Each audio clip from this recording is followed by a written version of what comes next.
Hello साथीहरु, म चाहिँ आज मास उखाल्न जाँदैछु गाउँ। तल बारीमा मास छ, मास उखाल्न जाँदैछु।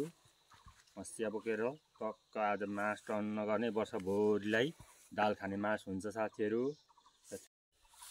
सुन्तलाको खेती चाहिँ हाम्रो यस्तो छ है, लट्टाराम फलेको सुन्तला छ नि, तर यस्तो छ यसको अवस्था चाहिँ। कति यति नै एउटा बोट हो फल्न। मलाई नि हौ त भुइँको लिएर आउन, भुइँमै झरेको नि, त्यो भर्खर त झरेको होला। हौ त अघि अगाडिको रातो।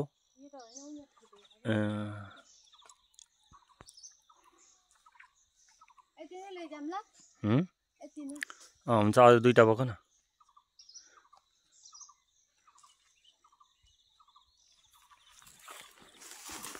ला झारिहाल्यो नि। ला त्यो हस्यान बोक्छ किरा निस्केको भयो तिनै लैजाउँ ल्याएर।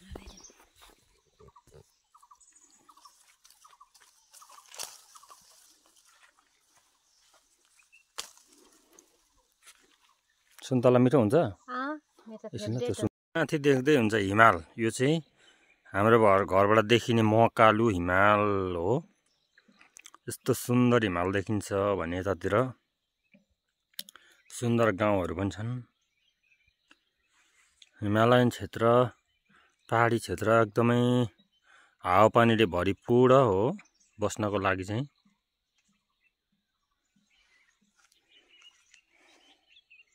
के खायो अङ्किता? सुन्तला। उनको नाम अङ्किता हो। जति पनि मेरो भिडियो आउने गर्छ उहाँ नै हो फोटोग्राफर चाहिँ। एकदम राम्रो भिडियोग्राफर गर्नुहुन्छ उहाँले चाहिँ।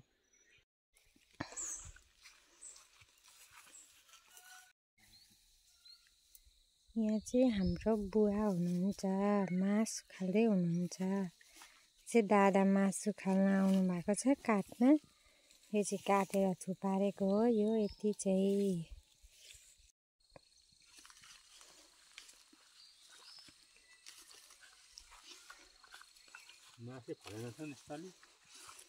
यसपालि खासै मासु फालेन।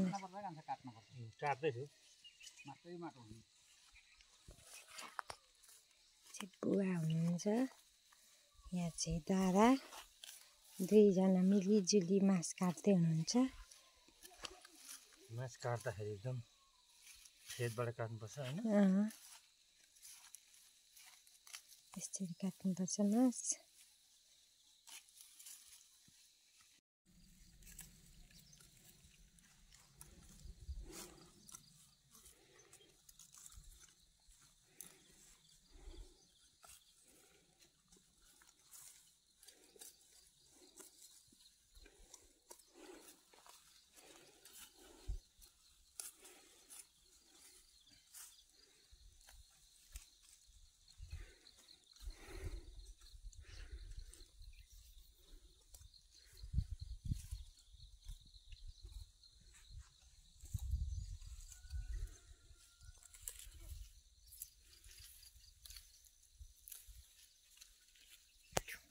गाइजहरू, हामी चाहिँ आज मासबारीमा मासु खाल्न आएको।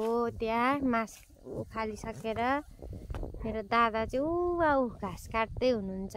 कति मिहिनेती हुनुहुन्छ, घाँस काट्नुहुन्छ, मासु खाल्नुहुन्छ, घरको सबै काम गर्नुहुन्छ।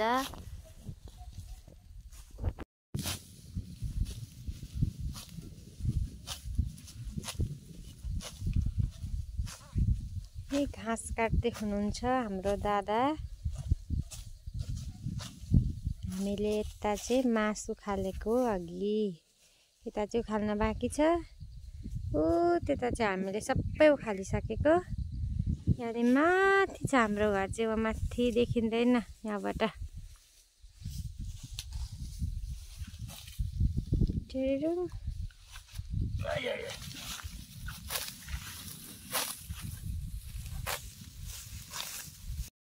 हामी चाहिँ काम सकेर काठमाडौँ जाँदैछौँ। काठमाडौँ यत्रो काम गरिसक्यो आज, हेर्न सक्नुहुन्छ। पुरै यो मास हामीले देखे जति सबै उखालेको होइन, अझै यता पनि छ। यतापट्टि पनि त सब उखालेर हामी लाग्यौँ घरतिर। भोक लाग्यो, गाई जब्बर भोक लाग्यो होइन। अनि बयार पनि फलेछ नि, तर बयार खान पाइएन। बयार त्यो रुख मात्रै फलेछ। यस्तै छ साथीहरू। ल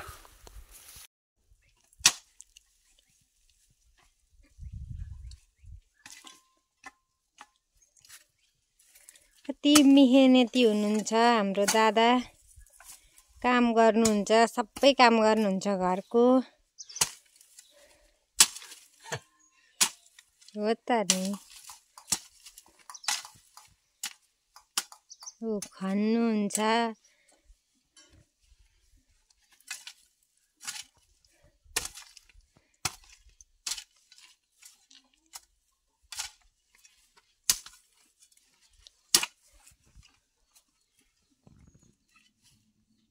के रोप्ने रोपिहाल्नु है। ल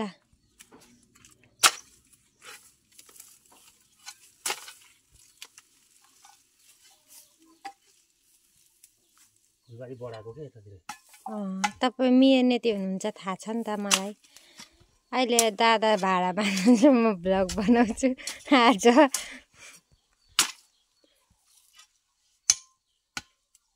यो चाहिँ हाम्रो घर हो। यो चाहिँ फुलबारीले गर्दा आधी मात्रै देखिएको छ, फुलहरू फुलेको छ।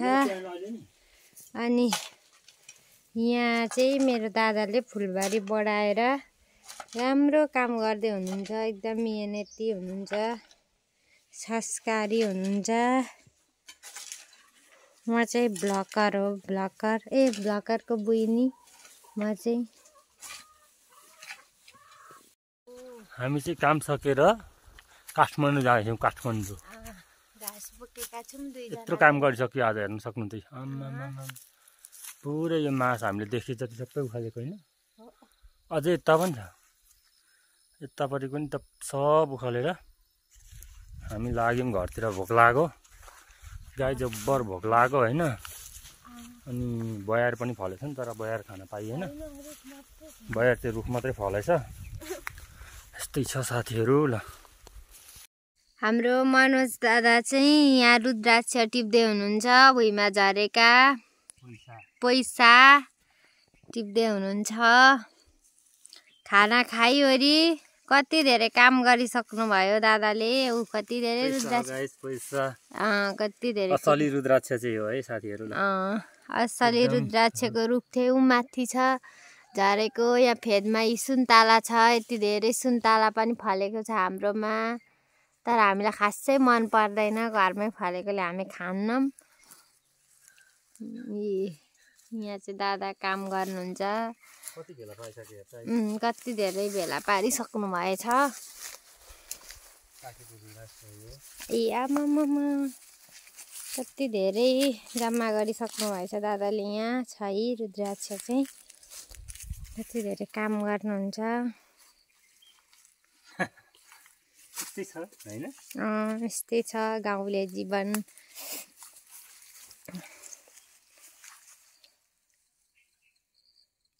अब कति त्यो रुखमा फेरि चढ्ने हो? देखिन्छ। यहाँ भाडा माझ्न लाग्दै हुनुहुन्छ, सबै काम गर्नुहुन्छ। भाडा माझ्न लाग्दै हुनुहुन्छ, अब भाडा माझ्नुहुन्छ, सब काम गर्नुहुन्छ। दादालाई सबै काम गर्न आउँछ। के काम गर्न आउँछ दादा तपाईँलाई? भाडाहरू मान्न, लुगा धुन, सबै आउँछ। सब मेरो काम हो हैन। सबै खानाहरू पनि आफै बनाउनुहुन्छ घरमा। कबरे खुर्सानी हो यो, हाम्रो घरमा कति धेरै फल्छ। यो भुइँमा झरेको टिपेर ल्याएको हामीले। यो बोडी हिजो मैले टिपेको आफ्नै हातले। अनि त्यसपछि यो मेवा, यो चाहिँ आज दिउँसोको हाम्रो खाजा। यो हामी आज दिउँसो मेवाको खाजा खाने होइन दादा? यो कति दादाले टिपेर ल्याउनु भएको होइन यो हिजो? सबै कति पाकेर त। अब दिउँसो खाऊँ न खाजा, अहिले काम गर्न जाने बेलामा। अब कति धेरै काम छ हाम्रो।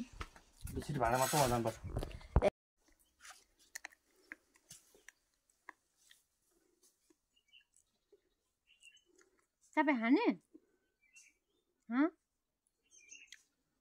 भिडियो नगर्नु न हौ जतिखेर पनि केही बोल्ने पो पाइँदैन त घरमा युट्युबर भएपछि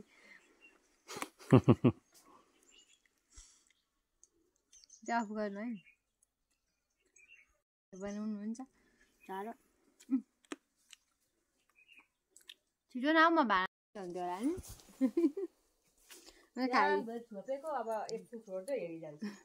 खकारहरू खाए पनि कुखुराले उयो मासु बनिहाल्छ के हुन्छ त अस्ति पनि खान्न भने दादाले पकाएपछि खान मन लागिहाल्यो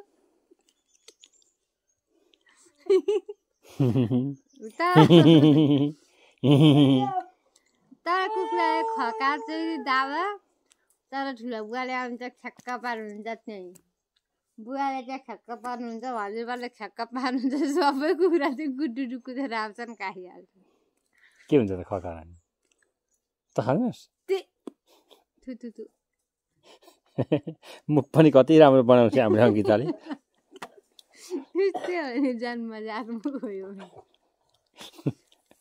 अहिले म फेस वासले मुख धुन्छु अनि कति राम्रो हुन्छ अब यो आगो कस्तो फलिदिन्छ